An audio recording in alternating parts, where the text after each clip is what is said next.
Sebelum kita mempelajari dan membahas terlebih jauh tentang materi ini, kamu diharapkan sudah memahami materi tentang operasi hitung, bilangan bulat dan pecahan, bentuk aljabar dan persamaan linear satu variabel.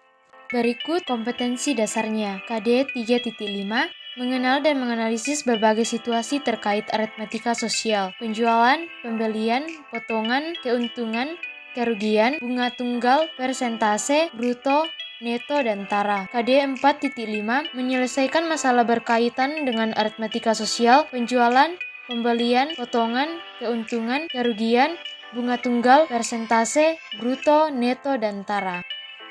Adapun tujuan pembelajaran. Setelah mempelajari video ini, peserta didik dapat menguraikan nilai keseluruhan, nilai unit, sebagian, harga jual, dan harga beli.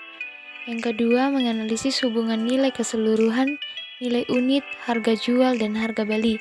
Yang ketiga, menyelesaikan masalah konseptual yang berkaitan dengan melibatkan nilai keseluruhan, nilai unit, sebagian, harga jual, dan harga beli. Berikut merupakan peta konsep dari aritmetika sosial.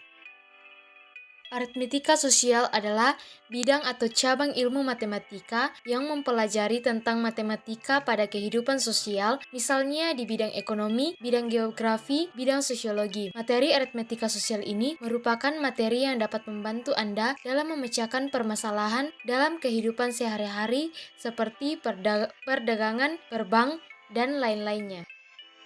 Jual beli adalah kegiatan menjual dan membeli berupa barang maupun jasa. Pada kehidupan sehari-hari, seringkali kita melakukan kegiatan jual beli atau perdagangan. Adapun contoh kegiatan jual beli yang terjadi di pasar, toko maupun di sekolah, misalnya penjual memberikan barang kepada pembeli, sebagai gantinya pembeli menyerahkan uang sebagai pengganti barang kepada penjual. Harga yang ditetapkan berdasarkan jumlah uang yang diberikan pada saat membeli suatu barang disebut dengan harga pembeli. Harga pembelian disebut juga modal. Harga yang ditetapkan berdasarkan jumlah uang yang diterima pada saat menjual suatu barang disebut harga penjual. Apabila harga jual lebih besar dari harga beli disebut untung, dan apabila harga jual lebih kecil dari harga beli disebut rugi.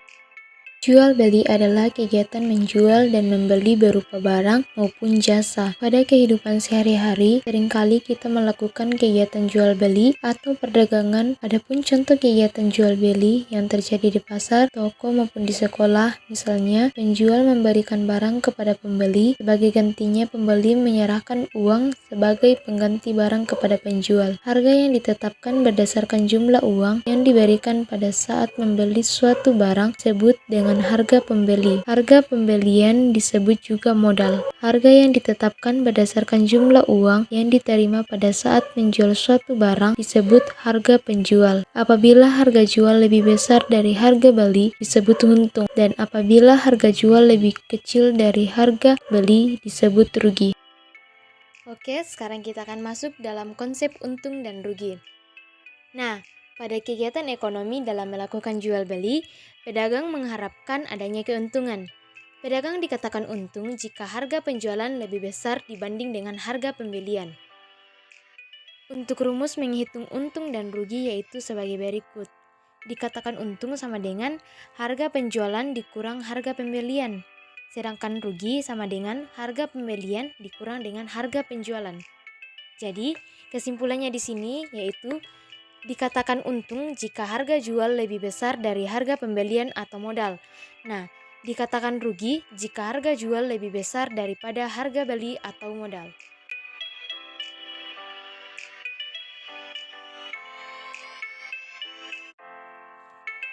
Pada cerita Pak Subur tukang bubur ayam, diketahui modal yang dikeluarkan yaitu 1 juta rupiah. Pemasukan yang didapatkan itu 1.100.000 rupiah, di mana didapatkan dari 10.000 kali 110 porsi. Ditanyakan keuntungan yang diperoleh Pak Subur. Penyelesaian keuntungan sama dengan pemasukan dikurang modal, sama dengan 1.100.000 dikurang 1 juta menghasilkan 100.000. Jadi keuntungan yang diperoleh Pak Subur adalah sebesar 100.000.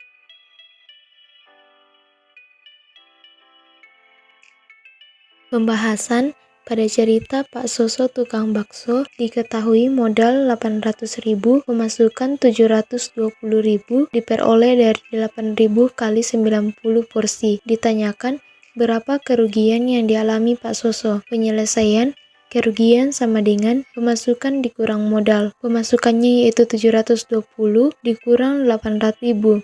Sehingga menghasilkan min 80.000. Jadi kerugian yang dialami Pak Soso adalah sebanyak 80.000.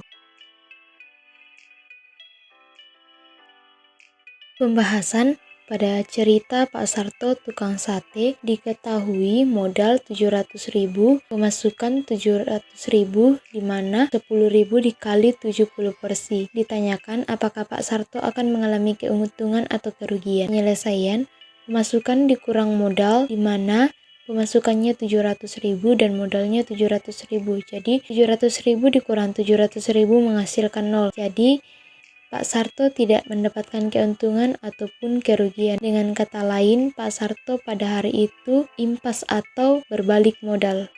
Dapat disimpulkan bahwa dari ketiga masalah tersebut, kata untung, rugi maupun impas digunakan untuk menyatakan selisih pendapatan terhadap pengeluaran dalam proses jual beli. Hal-hal lain, misalnya waktu, tenaga, pikiran, dan lain-lainnya, sifatnya non-materi diabaikan.